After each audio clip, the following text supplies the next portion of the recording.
PM Modi आज गुजरात के वडोदरा पहुंचे, जहां उनके रोड शो में लोगों का हुजूम उमड़ा हुआ था। वहीं इसके बीच नारी शक्ति का एक अलग ही नजारा देखने को मिला। दोनों तरफ से उन पर फूलों की वर्षा हो रही थी। वहीं पीएम मोदी अपनी गाड़ी से बाहर निकलकर लोगों का अभिवादन स्वीकार कर रहे थे। इस भीड़ में कर्नल सोफिया कुरैशी के भाई बहन भी पहुंचे थे। उनकी बहन और भाई भी पीएम पर फूलों की वर्षा कर रहे थे। इस रोड शो के दौरान पीएम मोदी उनसे मिले। आखिर पीएम मोदी और सोफिया कुरैशी के भाई बहन से क्या बात हुई, सुनिए। हमारे जो ऑनरेबल प्राइम मिनिस्टर है नरेंद्र मोदी जी, उनको मिलकर बहुत ज़्यादा अच्छा लगा। ये बहुत ही बड़ा ऑनर की बात होती है, आप पीएम को मिलते हो, ये हर किसी के नसीब में भी नहीं होता है। सबसे बड़ी बात तो उनके फेस में जो तेज था, जो नूर था, वो अलग ही दिख रहा था। जब मोदी जी यहाँ से निकले तो सारे जो है जय जयकार की जो नारे लग रहे थे, और एकदम मतलब देशभक्ति, पेट्रोटिज्म जो हमारे अंदर से निकल रहा था, वो किसी को बोलने की जरूरत नहीं, एक खुशी एक अलग थी। और सबसे बड़ी बात तो नारी सशक्तिकरण, जो मैं खुद एक फीमेल हूँ तो वो उस चीज़ को फील कर सकती हूँ कि मोदी जी ने फीमेल को कितना ऊपर उठा दिया है।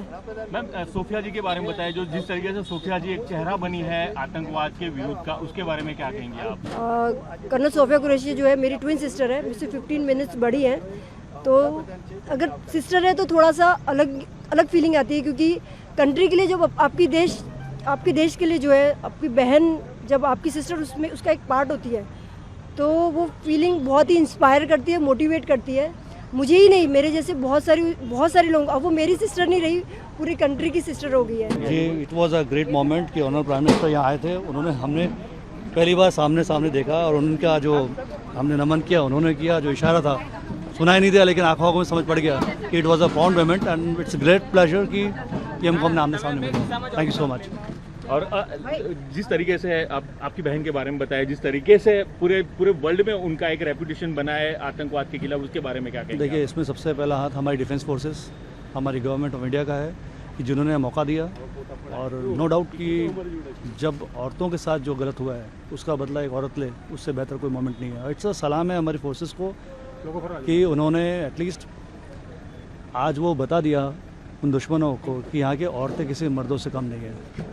Thank you sir. और जब तक हमारे देश में महिला सशक्तिकरण नहीं होगा, क्योंकि आधी आबादी हमारी औरतों की है, और अगर 50% ऊपर नहीं आएंगी तो देश आगे कैसे आएगा? सो जो ये अभी वर्क हो रहा है, जो चीज़ें बढ़ रही हैं, या हमारी गवर्नमेंट जो कर रही है, या honourable prime minister is doing it, it's fantastic, it's a great choice. तो वहीं पीएम मोदी ने गुजरात के दाहोद में एक जनसभा को संबोधित किया। सुनिए उन्होंने क्या कुछ कहा है। वर्षों में देश ने वो फैसले लिए जो अकल्पनीय थे, अभूतपूर्व है। इन वर्षों में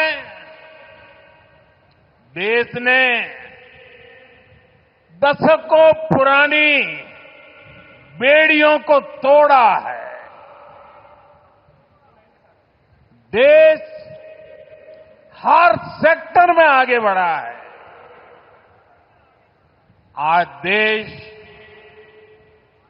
निराशा के अंधकार से निकलकर विश्वास के उजाले में तिरंगा फहरा रहा है। साथियों, आज हम 140 करोड़ भारतीय मिलकर अपने देश को विकसित भारत बनाने के लिए जी जान से जुटे हैं। देश की तरक्की के लिए जो कुछ भी चाहिए वो हम भारत में ही बनाएं, ये आज के समय की मांग है। भारत आज तेज गति से मैन्युफैक्चरिंग की दुनिया में आगे बढ़ रहा है।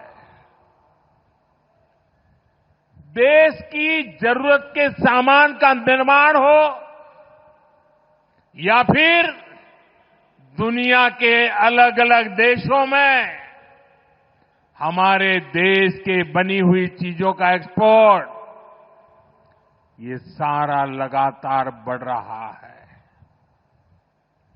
आज हम स्मार्टफोन से लेकर गाड़ियां, खिलौने, सेना के अस्त्र शस्त्र, दवाएं, ऐसा बहुत सारा सामान दुनिया के देशों में निर्यात कर रहे हैं। इतना ही नहीं, आज भारत रेल, मेट्रो और इसके लिए जरूरी टेक्नोलॉजी खुद बनाता भी है और दुनिया में एक्सपोर्ट भी करता है। और हमारा ये दाहोद इसका जीता जागता प्रमाण है। दाहोद में वट पड़ी गयो है। तो ये थी पीएम मोदी की गुजरात दौरे से जुड़ी हमारी रिपोर्ट। आपको कैसी लगी ये रिपोर्ट कमेंट बॉक्स में बताएं। साथ ही इस पूरे मामले पर आप क्या कहना चाहते हैं कमेंट बॉक्स में लिखें। बाकी देश दुनिया की खबरों के लिए बने रहिए जनसत्ता के साथ। धन्यवाद।